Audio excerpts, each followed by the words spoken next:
بسم اللہ الرحمن الرحیم. اپنے جو نفسیاتی امراض کی متعلق ویڈیوز کے سلسلے میں آج میں آپ سے گفتگو کا آغاز کروں گا ڈرگ ایڈکشن کے بارے میں.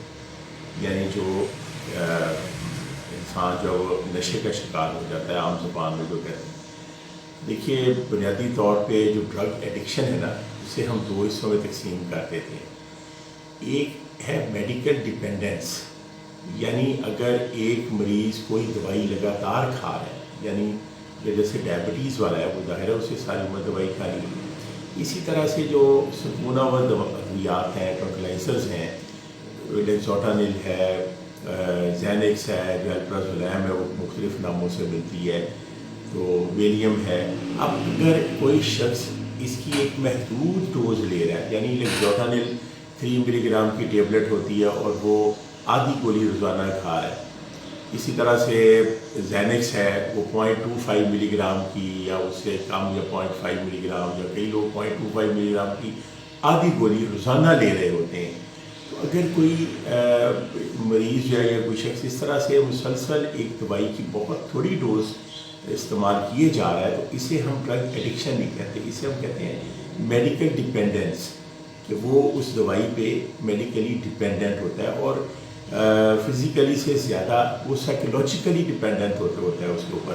اب اگر آپ نے 0.25 ملی گرام کی گولی آدھی توڑ لی ہے، تو اس میں تو ڈوز تو شاید اب 0.25 کا بھی ہاف کا لے تو 12.5 اور 12.5، تو وہ بھی اس سے بھی کم ڈوز اس میں موجود ہوگی.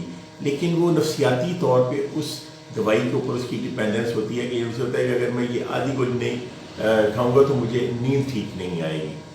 تو اسے ہم کہتے ہیں میڈیکل ڈیپینڈنس. یہ کوئی ایسی تشویشناک صورتحال نہیں ہے، اور اس میں مریض کی اور چیزوں پہ ڈیپینڈ کرتا ہے کہ اس کی ایج ہے یا باقی چیزیں ہیں، اگر اور کوئی کوموربیڈیٹی ہے، کوئی اور دوائیاں وہ ساتھ کھا رہا ہے، بلڈ پریشر ہے، ڈائبٹیز ہے، تو اتنی سی گولی جو سکونہ ور کھانے سے اس کی طبیعت بہتر رہے گی.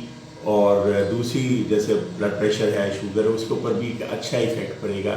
جب بندہ ریلیکس رہے گا تو اس کے گلوکوز لیولز بھی بہت اوپر نہیں جائیں گے، اور بلڈ پریشر بھی بہت اوپر نہیں جائے گا.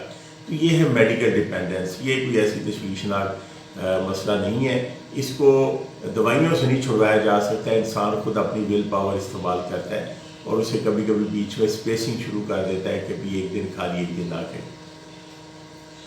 جہاں پر پیشنٹ میں یہ رجحان ہو کہ وہ ڈوز کو بڑھائے، آج وہ 1 گولی لے رہا ہے، اس کے بعد وہ 2 لے رہا ہے، پھر 3، پھر 4، پھر 5، تو یہ چیز جو ہے اسے ہم کہیں گے کہ وہ مطلب ڈرگ ایڈکشن کا شکار ہو چکا ہے. جہاں پہ when there is a tendency to increase the dose، وہاں پر ہم اسے کہیں گے ڈرگ ایڈکشن ہے. تو اس میں یہ تو چلیں ادویات کی بات ہے کہ سکونہ ور دوائیاں ہیں، جو ٹرانکلائزرز وغیرہ کی بات ہے. لیکن بنیادی طور پہ جب ہم ڈرگ ایڈکشن کہتے ہیں تو ہمارے ذہن میں سب سے پہلے جو چیز وہ ہیروئن اسٹرائک کرتی ہے. اس سے پہلے اوپیم ہوتی تھی، جس کے اوپر لوگ مسلسل اس کے اوپر ڈپینڈنٹ ہوتے تھے. پوسٹ عام زبان میں جسے افیون، وہ استعمال کرتے تھے. اس کے باقاعدہ طور پہ وہ لیگلائز تھی. افیون اڈے ہوتے تھے ہر شہر میں، لوگوں کے پاس ایک پرمٹ ہوتا تھا کہ وہ افیون اڈا چلا سکتے ہیں، اور ایک لمیٹڈ ڈوز جو ہے وہ لوگ لے لیتے تھے ان سے. یہ بہت چھوٹی سی گولی، جیسے ایک موتی ہوتا ہے چھوٹا، اس طرح کے، کبھی اس سے تھوڑی سی چنے کے دانے جتنی ہے. اس سے زیادہ کم ہی لوگ استعمال کرتے تھے. زیادہ جو کرتے تھے وہ فی الحال وقت ہی گرے رہتے تھے. لیکن بیشتر لوگ ایسے ہوتے تھے جو بہت تھوڑی سی ڈوز استعمال کر رہے ہیں، اپنی ڈے ٹو ڈے روٹین کو جاری رکھتے تھے. تو وہ کئی دفعہ اسے زیادہ تر جو ہے ویسے میڈیسن یوز کیا جاتا تھا، کہ بھی جو لوگ یہ کھاتے تھے ان کو دردیں نہیں ہوتی تھیں، ان کو آنتے وہ سمجھتے تھے کہ جی مضبوط رہتی ہیں، کھانسی نہیں ہوتی تھی. اس طرح سے مختلف جو اس کے ایفیکٹس ہیں ان کے لیے وہ ایز اے میڈیسن یوز کی جاتی تھی، کہ دوائی کے طور پہ. تو لوگ اسے مسلسل استعمال کرتے تھے. لیکن ظاہر ہے اس سے انسان آہستہ آہستہ جب کوئی ایسی چیز استعمال کر رہا ہوتا ہے تو اس میں ایک ٹینڈنسی ہوتی ہے کہ وہ ڈوز کو بڑھانا شروع کر دے. اور جب وہ ڈوز کو بڑھا لے گا تو ظاہر ہے وہ اس ڈوز کے اثر میں رہے گا، اس جو بھی نشہ آور چیز استعمال کر رہا ہے، اور کرتے کرتے وہ اس کا جو نارمل زندگی اس کی ہے، ڈے ٹو ڈے اس کی ایک روٹین ہے، اس سے وہ باہر ہو جائے گا. تو یہ اور اس کی ایک بڑی مثال ہے کہ جو چائنا میں اس قدر زیادہ افیون کا استعمال ہو گیا تھا کہ چائنا جو ہے وہ ساری اپنی سلطنت کھو بیٹھا، بادشاہی ختم ہو گئی.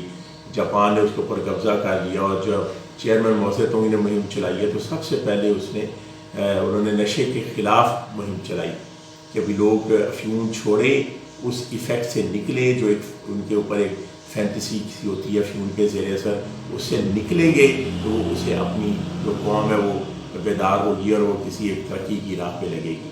تو یہ اور کیونکہ ایسی چیز ہے جو ازمنہ وسطیٰ سے یہ چیز چلی آ رہی ہے، بلکہ ہمیشہ سے انسان ایسی چیزیں استعمال کرتا چلا آ رہا ہے، اور وہ چاہتا ہے کہ جو ڈے ٹو ڈے اسٹریس ہوتا ہے اس سے وہ نجات پالے اور ایک سکون کی تلاش میں انسان اس طرف چلا جاتا ہے.